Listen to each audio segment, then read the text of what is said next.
It's my feel-good breakfast show.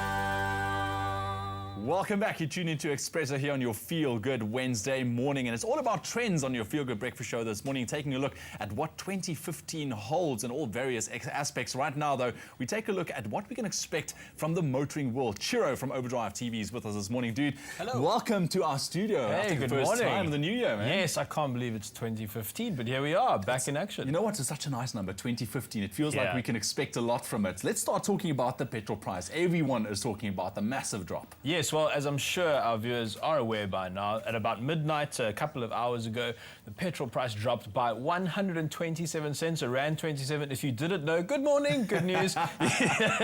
Huge drop in the petrol price, one of the biggest in history. Brings us to levels we haven't seen since August 2012. And a lot of people are now asking me, with the petrol price, if it keeps going down, should I buy a less economical car? Basically, my guy friends are saying, should I buy a V8? Pretty much, you know, exactly. Or a big bucky or something, you know. Yeah. But I mean, this is the point. We don't know what's going to happen, right? We don't. I think the best economists in the world right now are a little confused as to what's going to happen, especially as the oil-producing nations play this sort of weird economic warfare. But the spoils of war are lovely. We get this cheap petrol price. The thing is, I mean, I don't have a crystal ball, but long term, it's a finite resource. It is going to run out eventually, and that means the price will go up. Short term, it's a dirty fuel, and I think we can do better. Okay, well, we're happy for what it is right now. I mean, it is a big drop. We've been battling throughout the past year. Exactly, nothing wrong. Right, so a big trend we are seeing in terms of 2015 for the motoring world, hybrid, hydrogen, and electric cars. Yeah, you're going to hear the word hydrogen a lot. It's been kicking around for a while, and this is the car that's going to do it. It's called the Toyota Mirai. It's going to be launched this year in Japan. Yeah, it looks very cool. It looks like it's from the future, so they got it right. It's going to be launched in the USA as well, and that's very exciting. Mostly in California, where there already are hydrogen fuel stations.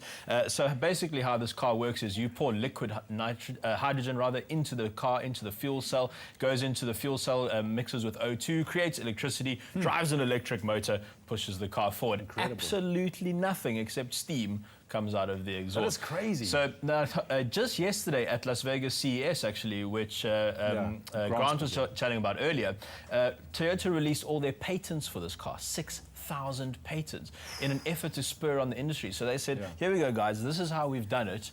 You know, let's get going here. Let's get this off the ground. Well, I hope it's going to come, and I hope that the prices will also come down soon, because it's still, I mean, it is a big trend, but it's still pricey. Yeah, it still is going to be expensive. There's no pricing on that car just yet. But, I mean, if you look at the i3 and the Leaf, which we'll chat about in a little bit, those are coming in at over 500,000 Rand, or just under 500,000 Rand. So Tesla I want to chat about, particularly because SpaceX, which is Elon Musk's other company, Elon Musk born in South Africa, of course, there's no sign of them coming to South Africa, which is really sad. But they're launching these supercharging stations in the UK. So a cross-country trip in an electric car is looking more and more feasible. You can stop for half an hour, fully charge your car, have a cup of coffee, and carry on. So you can do about 500 Ks at a time and go pretty good distances in this Tesla, which is really exciting. So I foresee a lot of that happening in Europe, and I wish it would come to South Africa.